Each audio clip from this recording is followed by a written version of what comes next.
हाथरस में हुए हादसे से तुरंत पहले का एक वीडियो सामने आया है जिसमें बड़ी तादाद में लोग सूरजपाल उर्फ भोले बाबा की कार के पीछे भागते हुए दिखाई दे रहे हैं। वीडियो में दिखाई पड़ रहा है कि हजारों की तादाद में लोग प्रवचन सुनने के लिए वहां पर पहुंचे थे और यह दावा किया जा रहा है कि इसी दौरान वहां पर भगदड़ मची और 121 लोगों की मौत हो गई। हादसे के ठीक पहले का वीडियो हम आपको दिखा रहे हैं। यह दावा किया जा रहा है कि हादसे से ठीक पहले का यह वीडियो है जब बाबा सत्संग के बाद वहां से निकल रहा था, उसकी गाड़ियों का काफिला निकल रहा था। उसी दौरान आप देखिए कि कई लोग गाड़ियों के पीछे भाग रहे हैं और यहीं से भगदड़ की शुरुआत होती है और फिर 121 लोगों की जान चली जाती है। और उससे पहले किस तरीके से लोगों की भारी भीड़ यहां पर देखने को मिल रही है। तकरीबन 2.5 लाख के आसपास लोग यहां पर इकट्ठा थे, जबकि कार्यक्रम में 80,000 लोगों को बुलाने की इजाजत मांगी गई थी। ये देखिए, आप ध्यान से इन तस्वीरों को देखिए। जब यहां से उस बाबा का काफिला निकल रहा है, उसकी गाड़ियों का काफिला निकल रहा है, तो कैसे गाड़ियों के पीछे लोग भाग रहे हैं। दरअसल बाबा का यह कहना था कि जब मैं यहां से निकलूंगा उसके बाद जो रज है, जो मिट्टी है, उसे माथे पर लगा लेना, उसे अपने घर ले जाना।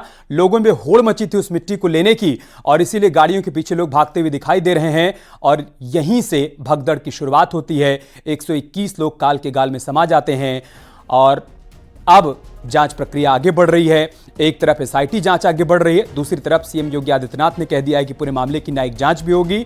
लेकिन इन सब के बीच जो वीडियो सामने आया है वो लापरवाही की कहानी को पूरी तरीके से बयां कर रहा है। आप देखिए कैसे लोग यहां पर भाग रहे हैं। सवाल यह खड़ा हो रहा है कि यहां पर भीड़ को नियंत्रित करने के लिए जो लोग जिम्मेदार थे, जिनके ऊपर यह जिम्मेदारी थी कि भीड़ को नियंत्रित करना है, यहां माहौल किसी तरीके से बिगड़ने ना पाए, किसी प्रकार की कोई भगदड़ ना होने पाए, वो क्या कर रहे थे जब बाबा की गाड़ियों के पीछे ये सारे लोग भाग रहे थे।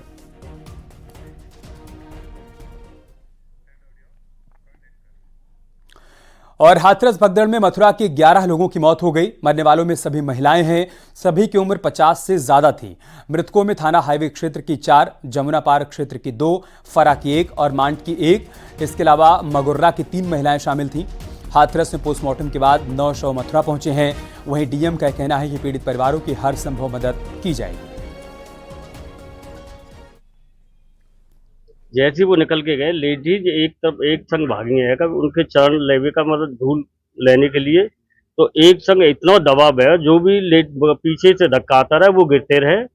और करीब मैं जानता हूँ 300-400 के एक साथ गिरे हैं, तो जो भी नीचे दबा वो मरा ही है। पल्ली पाल लेकर हम तीनों तो बिन की हमें मुझे ना मालूम पड़ी, हमारा एक हाथ आ गई वो बिन की हमें जो ना मालूम पड़ी कि क्या हुआ बिन के संग, या गिरी है या अपने के ऊपर कोई लेकर आया। नहीं, बाबा की जो चलों की मिट्टी जो लेने के लिए हम नहीं झुके। अच्छा। हम नहीं झुके, नहीं, हम तो रेले में चले दूर से। आप लोग 11 लोगों का नाम यहाँ के आया है, जिसमें से 9 डेड बॉडी हमारे यहाँ आ चुकी है, अभी 2 अंदर है, आ रही है।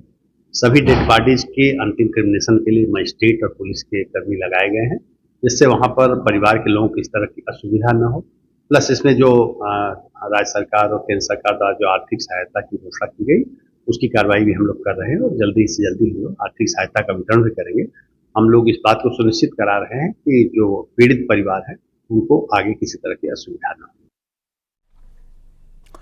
हाथरस में हुए हादसे में बुलंदशहर की 5 महिलाओं की जान चली गई। खुर्जा की 1, इसके अलावा शिकारपुर की 2 और डिबाई की 1 और अनूप शहर की 1 महिला की मौत हुई है।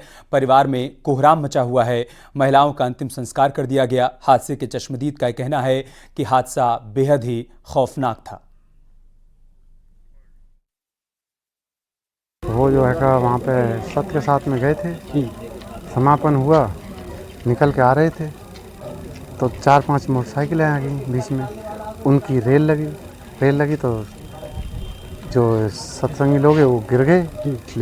लेडीज़ जो थी जैसे जैसे गिरते गए वैसे वैसे ख़त्म होते गए। मेरी बेटी भी दब गई उसके नीचे। इनका पार्थिव शरीर जो है कल रात को लगभग 2 बजे के करीब ग्राम में आ चुका था। मैं खुद स्वयं लगभग सुबह 7 बजे जो है इनके गांव में आया था। इन लोगों से मैंने वार्ता की है, तो ऐसा कोई तनाव नहीं है। बस ये लोग थोड़ा सा दुखी हैं। किसी के घर में भी मृत्यु होती है तो स्वाभाविक है कि आदमी जो है थोड़ा सा तनाव में और दुख में रहता है।